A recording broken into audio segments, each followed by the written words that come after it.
por nëse do të më lejosh, Flori, do doja të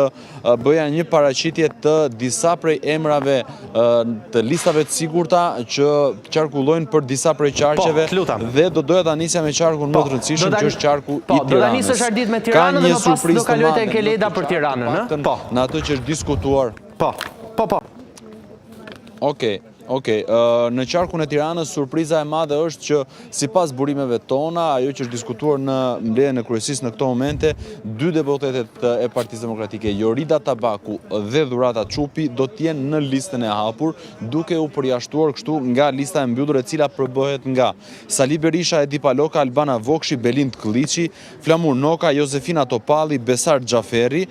Fatmir Mediu, Erisa Xhixho, Klevis Balliu, Mesila Doda dhe Tedi Blushi. Pra, përveç drejtuesve të Partisë Demokratike në listën e Tiranës, në këto 12 emra të parë të listës së mbyllur, ajo që bie në sy, nëse do të ndalemi ta shohim pak me vëmendje, është prania e 4 përfaqësuesve të partive aleate, 2 të Partisë së Lirisë, Tedi Blushi dhe Erisa Xhixho, dhe Partia Republikane me kryetarin e saj Fatmir Mediu dhe Partia për Drejtësi, Integrim dhe Unitet, që sërish edhe në këtë pikë është një surprizë kandidimi në listën e sigurt i zonjës Mesila Doda, çka me shumë gjas do të bëjë që kryetari i kësaj partie, zoti Shpëtim Idrizi, vetë kandidojë në listën e hapur të qarkut të Tiranës, duke tentuar që ta marrë mandatin e deputetit me votat preferenciale që mund të mbledh në gjithë qarkun e Tiranës. Kjo është lista paraprake e Tiranës, se theksoj dhe do e theksojmë disa herë derisa të kemi lista zyrtare e Florit, që bëhet fjalë vetëm për lista dhe emra paraprak që janë duke u diskutuar në mbledhjen e kryesisë. Ke konfirmuar dot Ardit me ndonjërin prej tyre në rastin e zonjës Tabaku dhe zonjës Çupi? Ke konfirmuar nëse këtë deri tani çfarë aludohet edhe çfarë përflitet janë të vërteta që ndrojnë apo jo? Apo s'kan zgjedhur? Të dyja janë në mbledhjen e kryesisë në këto momente dhe nuk kemi pasur mundësi të kontaktojmë, por sa i takon disa prej kandidatëve të tjerë që janë përfolur